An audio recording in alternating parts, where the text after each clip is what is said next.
Alam niyo, pangarap ko kasi makita yung parents ko na masaya na nag-uusap, nagtatawanan, magkasundo, magkaibigan.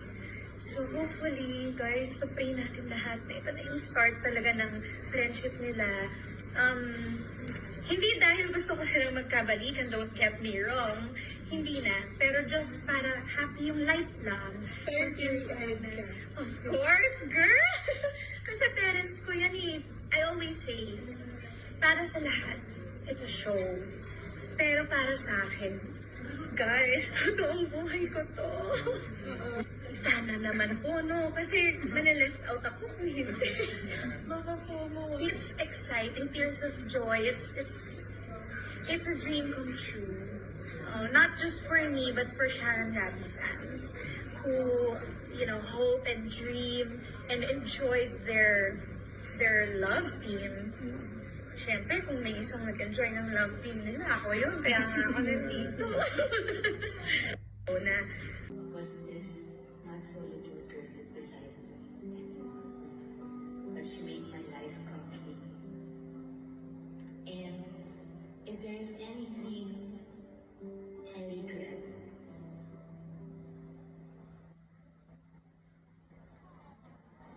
tigilan niyo yan. Sorry, Jace. We couldn't give you that complete family. But you have two families, yes. And Papa and I never stopped loving you. You were never the problem. I love you.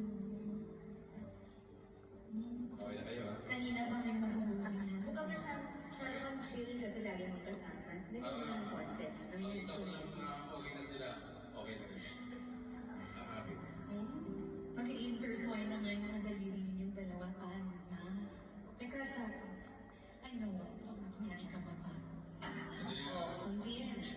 Sabi ko may crush natin yung papa niya. Sabi niya, ay, mahatagal natin nagsama tayong dalawa lang. Oo. Sige, tulad ako, bibigyan kita.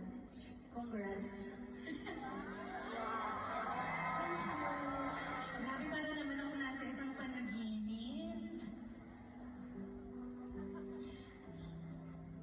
Naku, ano kayo nangyayari dyan? Okay, ikaw ba yung discuss? Guys, balikan ko lang itong party na ito. Ito yung unang concert nila ni Sharon at Gabby Concepcion sa MOA. At nag-guest din nga ang kanilang panganay na si Casey Concepcion. At nung umakyat na si Casey sa stage, na nag-start na nang naging emotional na si Sharon Cunita. Hindi lang si Sharon ang umiyak that time. Pati ako bumuhos yung aking luha dahil nga naramdaman ko yung sakit bilang isang nanay at syempre nangungulila ka sa anak mo. Pangalawa, wala talagang gustong magkahiwalay ang mga magulang mo. Kaya yun yung feeling ni Casey Concepcion. Kaya siya yung pinakamasaya sa nangyayari that time na nagkasama ang kanyang mga magulang. At nandoon siya sa gitna at nagkakasundo. Kaya nga sabi nga ni Casey, sana ito na yung umpisa na magkasundo-sundo na sila, magkabati-bati na sila. Dahil nga alam naman talaga ng buong Pilipinas, ng publiko na ang nangyayari sa kanilang sitwasyon, ang nangyayari sa kanilang pamilya. Lalong-lalo na ay ang mga magulang ni Casey, si Sharon at si Gabby ay makanya-kanya ng pamilya at may mga kapatid din si Casey doon kay Sharon at kay Gabby Concepcion din.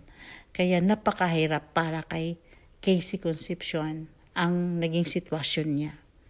Pero ganun pa man, masaya